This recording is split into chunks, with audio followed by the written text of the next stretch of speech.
welcome to another episode of What Are You Reading? What Are You Writing? I am so glad you decided to join us today. I am your host, Karen E. Osborne, and my guest today is Kevin Holohan. Hey, Kevin. Hey Karen, how are you? Lovely to see I'm you. good. It's nice to see you.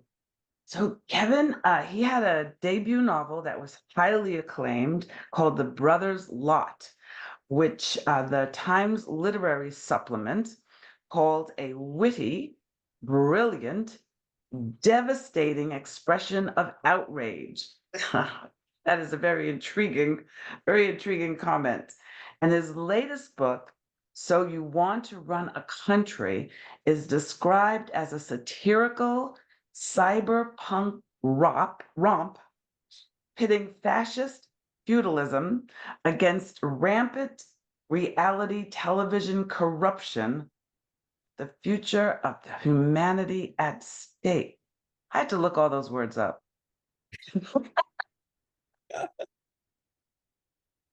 The one that I did look up because I didn't know what a cyberpunk book was, but evidently it's a subgenre, right, of science fiction. And this is what I found. It said it's set in a lawless subculture of an oppressive society dominated by computer technology. So is that an accurate description of your book? I guess I think we struggled. We went back and forth about what to describe it. It was science fiction, it was steampunk, it was cyberpunk, it was whatever we ended. If we went for full disclosure on it, it would have loads of hyphens and loads of words. I tend I tend not to stick to my lane when I'm writing. So it's a bit of science fiction, it's a bit of fantasy, it's a bit of satire. It's got a lot going on. But I Tell us think about it. cyberpunk Tell us. gets it because there's there's technology, but there's also sort of medieval flavored magic, or at least ritual going on. So give us the premise of the book. Tell us about it. So the book is centered around this quiz show called So You Want to Run a Country, where they basically, for entertainment purposes, cast people who are completely incompetent to run small countries into the ground. And this entertainment streams through everybody's device. Everybody's hooked up to a thing called an eye thing, which can pretty much stream directly into your inner eye. So you can hear and see things inside your head without even having to open your eyes anymore. And that's the basic premise of the story. This little country called Inner Azure that's been locked away from the rest of the world for almost a century, suddenly for some peculiar reason volunteers to host it. And they have their own reasons for doing that, which become apparent as the show goes on. Wow. Okay, you're right. There's a lot going on there. So what motivated you to write this? What was the inspiration? I think there were layers and layers of inspiration. I started out with wanting to write a book about outsiders living in New York City. And one of them was a homeless person wandering around the streets with a statue bolted to a skateboard. And I didn't know what to do with that. And then I think I added the technology part in. That didn't quite get me. And then I added this reality show in. And then I added in this strange time-locked country. And it became this sort of meditation on the nature of power, the nature of public relations, the nature of spin doctors, the nature of entertainment. And Mm. it finally, it all came together. But when it came together, I had maybe 500 or 600 pages of 4 different versions of a novel. And then through the process of looking hard at people and seeing if they really needed to be there, or if this digression still needed to be there, we whittled it down to the story that we have now, which I think moves much better than listening to me rant about things, which is what's a lot of the digressions with that sort of editorializing that you can do sometimes. Yes, yes. Yeah, so that's it. So paring down, that's better than having to fluff up, right? To Right. to like, "Oh, we don't have enough words here. What could I add that's," so that sounds pretty good. Um, so did you have something in mind that you wanted your readers to think about as a result of this? Or, is there anything that you wanted your reader to take from it, or if it's is it just pure entertainment? Mm. I think I wanted, yeah, I wanted it to be funny, obviously, because that's the main thing. But also, I can't do straight funny. There's always some part to me that wants to sort of make a point. And I think the larger point in this is maybe because it takes our current reality and just turns it up a little bit to a sort of absurd level. I Mm, think maybe just to for people to realize that sometimes the stuff that we think of as being quite normal because it's happened to us slowly is really not that normal, and mm. just to question things a little bit.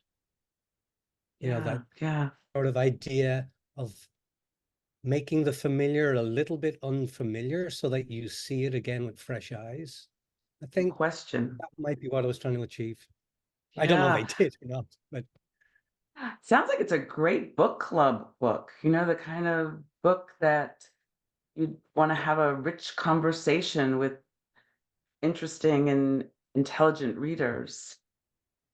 yeah. And curiously enough, last Friday I met with a book club who had read it, and Yeah? they were fascinated with what the scaffolding of how you build a world that is quite off the wall like this.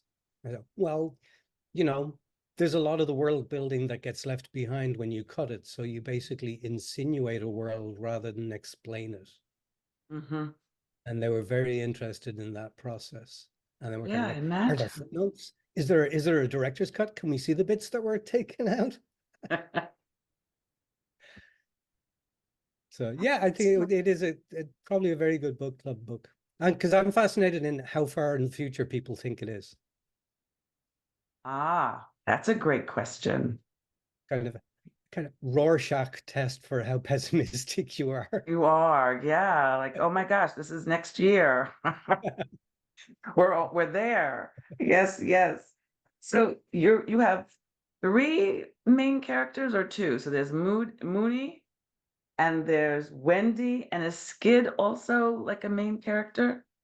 Yeah, Skid's kind of I guess, your comic relief in some way.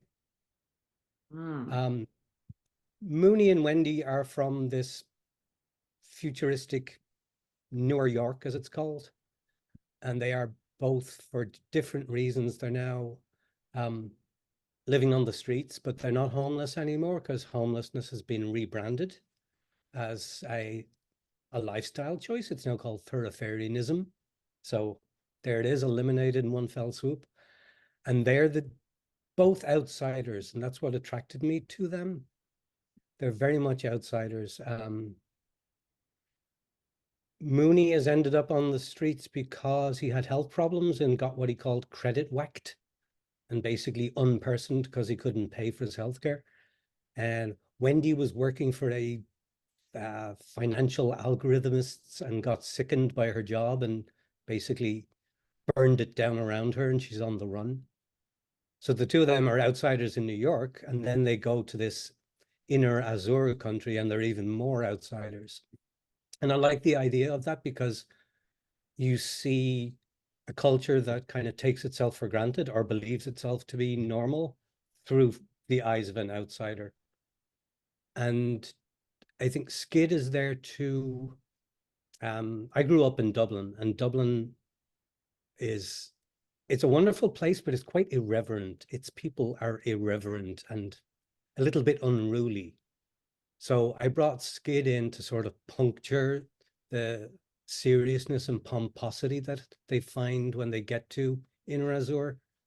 So he's the kind of, the voice of just absolute, no, I'm not believing this. This is ridiculous.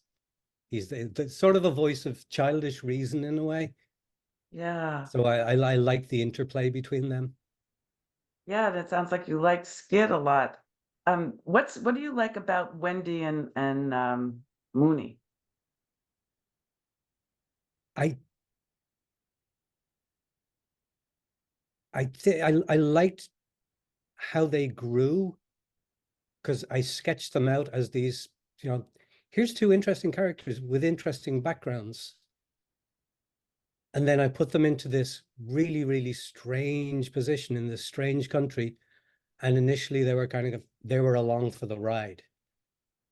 And then I was fascinated to see how they reacted when things took a turn for the dark, when the sort of sinister undertones of why the power brokers in Inner wanted this show hosted there, when that comes out and they have to suddenly react to it, and they're no longer just they have to react to the fact that they're in this reality show, but for many of the people living in this country, the show is their reality. They are living through this sort of neo-medieval world. Mm. So I was fascinated by how they grew, and they surprised me. And that I As think our I really characters enjoyed that. do, right? Our characters surprise us all the time. Yeah, I was surprised that they surprised me. I really thought that I knew where they were going to go and how they would go through this whole experience. And I thought they would sort of just have a fairly flat moral and narrative line, and they suddenly didn't. And I was really pleased with them. Oh, that's excellent. That's excellent. So I read that you are a short story writer. In addition to being a novelist, you're a short story writer, a essayist, and an actor. I'm not acting as such. I fell in with this troupe of people, and we would do readings of things. So they're not straight plays, but we'll do poetry readings. We did a kind of compendium of Samuel Beckett's prose. I've read at the Bloomsday celebrations that we have here in New York. I've read at the Irish Arts Centre's Poetry Fest that they have each year. And it's about um taking the written word and bringing it to life, finding the Yeah, voice. dramatic writing, dramatic Yeah, readings. yeah, Yeah. and I really enjoy that. I'm a terrible actor. If I had to kind of learn lines and move and stand, I no. Some people say you should be an actor, and I go, no, I just do funny voices. So what do you find? 'Cause I also read that you're a husband and you have a son, right? Is it a Mhm. son? And so with all of these like creative pursuits, uh, and your writing and family, and how do you balance your time? How do you carve out time to do all the things you want to do, plus take care of yourself? Um, when I'm really determined to write or I'm sort of working hard on something, I get up really early in the morning. Mm, And that started, I think it started during COVID. It was a way of breaking up the day because mhm. everybody was working from home and doing all that sort of stuff. So it was, and I always fancied myself as one of those writers who stayed up late at night under the reading lamp with the typewriter and the Sam Spade sort of thing. And it never worked for me. My head was too crowded with all the stuff of the day. So during COVID, I was waking up really early, and rather than sit there going, "Oh, the world is falling apart," I made myself work. And I found that was really, really great.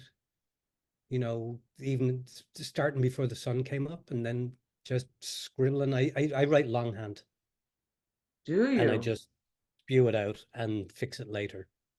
Wow. And I found that was great because no matter what way the work day might go or, annoyances with, doing laundry or whatever, by the time it was breakfast time, I'd already achieved something. So the day was a win. None of that would work for me, but that sounds really good. You're a My night poor person. fingers would not be able to write in longhand, and my idea of getting up early is like 8 o'clock. But that's because I'm old. So tell us about, are you working on anything now? I am sort of pushing two ideas along in parallel, depending on my mood. And again, it'll be fun when we try and come up with a genre for these. Um, One of them is this idea of a sort of historical what if, where St. Patrick arrives in 5th century Ireland into this little village where the local druids have been microdosing mushrooms, and this has given them the powers of precognition so they can see the future. So they see Mm, all that comes along behind St. Patrick. And I'm just trying to figure out how would they react to that. yeah. And the other one's a mad sort of notion of sort of a reimagining of Don Quixote, where in Spain they built this massive international airport in the middle of Castilla-La Mancha that became a white elephant and was completely abandoned. And I just imagined like the last two employees, one as a security guard, one as a bus driver, and they are Don Quixote and Sancho Panza in this massive empty airport, Mm, and see where the story goes. So depending on my mood, I'll push one of those along. cool. They both sound very cool. So was there an author in your life as a child, any place in your life that you think had a really dramatic impact on you as a writer or you as a person? I think the first time I remember reading a book going, I wish I'd written that, was Leonard Cohen's first novel, The Favorite Game. Mm. And I read it, and it's in these really short little poetic chapters, and I was captivated by it. And I think I wasted a couple of years trying to write derivative versions of that.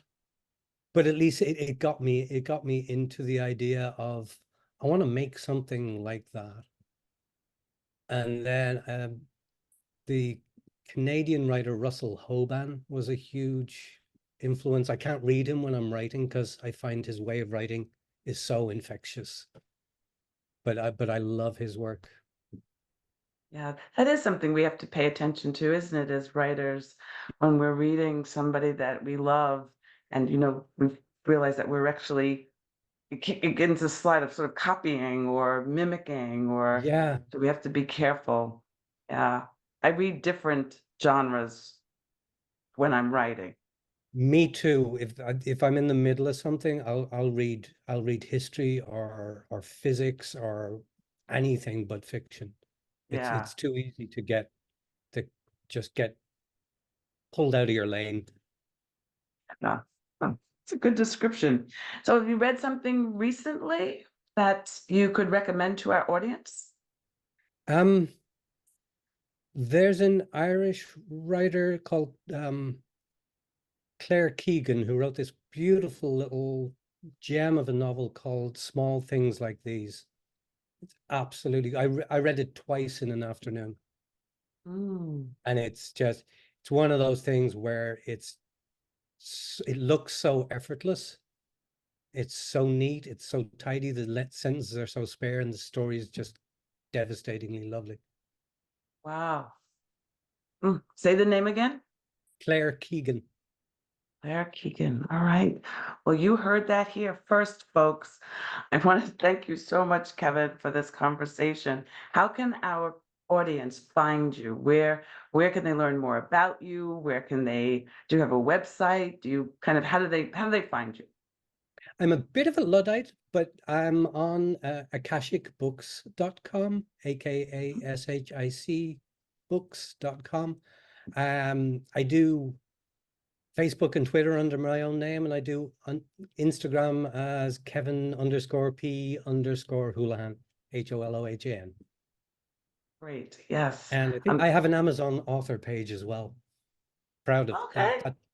That took me some doing. I'm not very technical. Tasha published my first book. Oh, My Yeah, my very first novel. They were my thank you, thank you, thank you. I'm still grateful to them. So you guys have heard it. You know that you're intrigued. You've got to be intrigued by these storylines. So please look for Kevin's books.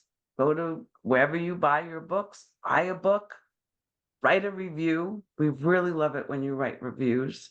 And when you are in touch with Kevin, please tell him that you met him here on What Are You Reading? What Are You Writing? See you all next week. Bye bye.